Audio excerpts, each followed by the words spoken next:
This morning on BRN, a look at long-term care costs. Joining me now is Lynn White. She's the president and CEO of CareScout Insurance. Lynn, great to see you.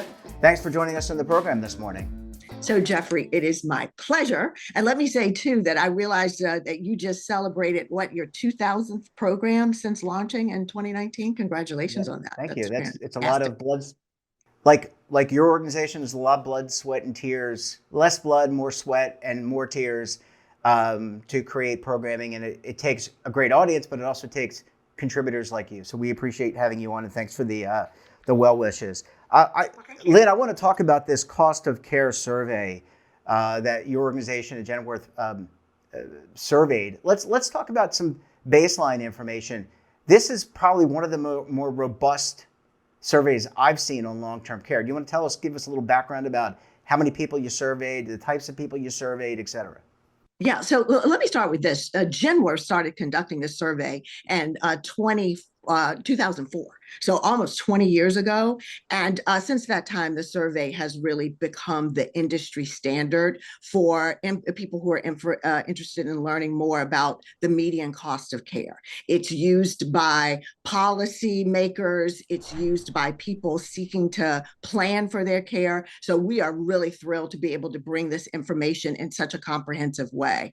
So yes, in fact, incredibly comprehensive. And I believe it was over 140,000 providers that we contacted. Wow.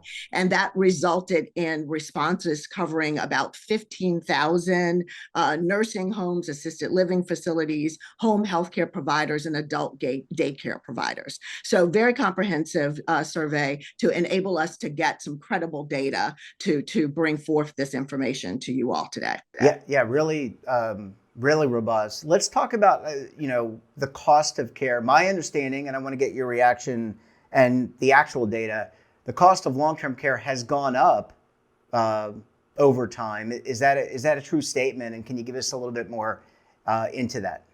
Yes, that is absolutely true. In fact, we compared the data from 2023 and 2024, which this new 2025 survey represents. It looks back a year. And in the past year, costs have increased, the median cost, I should say, between 3% and 10%, depending on the situs of care. So that's pretty significant. And it certainly, varies by the type of care that you're receiving. But, when you think about home care in particular, there are two basic types of services generally provided. One is a home health care aid, and that went up pretty modestly, about 3%. Those are people who actually do the hands-on care if you need help dressing or bathing or eating. But then there's a group that does what we call homemaker services. And those are people who are doing hands-off care like shopping and running for errands and cleaning. And that care, the cost for that care went up very significantly, about 10%. So year over year. So that's a pretty dramatic increase. And there are other situses as well that experienced increases, and we may want to go into those as we proceed. Yeah, let's talk about what kind of goes into the cost, if I may. I mean, obviously, not obviously, but I think obviously to a lot of audience members and consumers, the price of things has gone up. The price of gas. There's other consumer goods and non-consumer goods that have gone up. What typically goes into, I'm not asking you for, I'm not asking you for all these data points, but just anecdotally, what goes into this long-term care cost? Is it the level of disease, the chronic disease that Americans have? Does that get factored in? What goes into this cost? So a couple of things related to the actual cost of providing services. First, inflation is a big driver of cost. In fact, I think, it's the number one driver of cost for facilities like assisted living facilities and nursing homes, and even for adult day care providers. But for home care, the primary driver of cost is really labor costs. And because we've experienced such a shortage of workers that do not have college degrees, a shortage that's really been exacerbated since COVID-19, that reduction in the labor pool has driven up costs, really pressured costs, and home care providers are feeling it. Yeah, and how do organizations like Genworth and CareScout, how do they react to this data? I mean, you have to create products and services. We have an aging America. I don't think that's a surprise to many. We're getting, I mean, we're always getting older, but I think we're going to have a lot more older people, mature people. Yes. Not that it's a bad thing, but how does an organization like yours kind of bake in and deal with some of these increased costs and the knowledge that the demographics clearly here in the United States and abroad, by the way, are changing? Well, I tell you this, Genworth has established a company called CareScout. And CareScout is a division of two companies that really provides an ecosystem of funding solutions and the care providers to help people manage through these costs. Now, CareScout Services is the business that has established a provider network and has negotiated discounts with many home care providers and also credentialed them for quality to ensure that we can offer to individuals quality care at affordable prices. So that will help to curb the costs.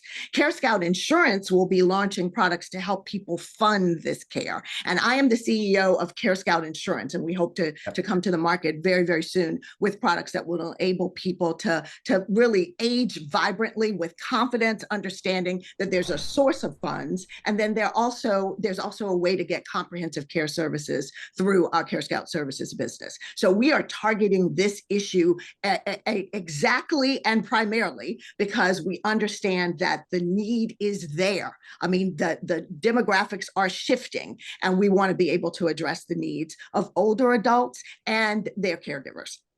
And let's talk about the consumer, the customer. I think a lot of people hear long-term care, unless I was telling you before our discussion that I came from the retirement industry, and the thing that was hardest in the retirement industry is to get people thinking about age 65 when you're 22, right? You don't think about your future self. How do we shift? How do people get their arms around? And I know you've got a interactive tool to help. How do you get your arms around, not you, Lynn, but how do we as consumers get our arms around what's available, how to find services, et cetera? So it starts, Jeff, with understanding the power of a plan, the need to plan. And I think that once we can communicate to people that this is a significant threat to retirement income, that you need to consider how you will age. So you can do it on your own terms. That is a big lift for us to get Americans to understand that Medicaid and Medicare don't necessarily pay for these services, and that when you have to pay and you're on a limited budget, that you need to have a plan. That's the first thing. Now, CareScout.com has all of this information available on the CareScout Quality Network, which would enable people to have access to care, but also the cost of care survey. So you can go in and look by geographic location and understand what your costs are and how they have increased. And you can look, if you want to see it on a daily basis or monthly, annually, the site you can adjust to look at it that way. And these are real informational tools you'll find on CareScout.com, just a myriad of information to help you think about how to plan and to give you resources to enable you to help do so. So we're very excited about the offerings available there. Yeah, I mean, and Lynn, as I mentioned, or as you mentioned, I think it's about being armed with information, and you got to know to do it, which I think is why we're talking this morning. Lynn, what I'd like to do is conclude this part of our program, bring you back tomorrow to talk about maybe what policymakers can do, both at the state, local, and federal levels. Does that sound fair to you? That absolutely sounds fabulous. But I will note this, that we want people to understand that services are available to them so that they can age vibrantly and live assured. All the information, CareScout.com. Absolutely. Lynn, we're going to leave it there. Thanks so much for joining us, and we'll see you again tomorrow morning. Thank you. And don't forget to subscribe to our daily newsletter, The Morning Pulse, for all the news in one place. Details, of course, at our website, and your subscription helps underwrite all this great content. And we're back again tomorrow for another edition of BRN. Until then, I'm Jeff Snyder. Stay safe, keep on saving, and don't forget, roll with the changes.